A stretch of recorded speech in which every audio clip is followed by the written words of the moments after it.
Lorsque les pays africains se sont mis ensemble pour protéger ce littoral, on devait les soutenir avec de l'argent, mais aussi avec beaucoup d'expertise. Et de plus, le littoral ici, c'est un peu le nôtre aussi. Parce que, par exemple, je vous donne un exemple. Les cigognes qui sont ici pendant l'hiver, dans le parc de Djoudj par exemple, et aussi dans les zones marines, sont pendant l'été aux Pays-Bas. Il y a déjà beaucoup d'animaux qui sont bipatrides, mi-hollandais, mi-sénégalais ou mauritaniens. Donc en 2004, on a dit qu'il faut soutenir cette initiative. Bon, on a fait ça pendant 10 ans. On les a soutenus en total avec plus de 10 milliards de francs CFA. Et il y a quelques années déjà, donc c'est pas nouveau, on a pris la décision d'aller en retrait.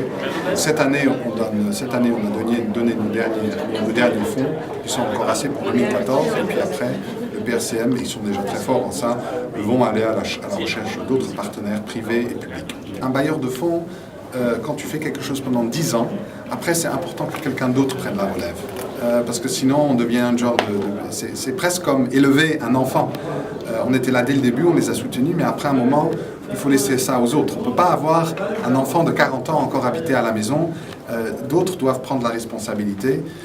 Donc c'est pas du tout une question qu'on n'a pas aimée, au contraire, mais c'est tant un peu aux autres pour que nous on puisse après partout au monde faire d'autres choses. Moi je suis très impressionné par le travail qui est fait par la République du Sénégal pour la protection du côte et du littoral.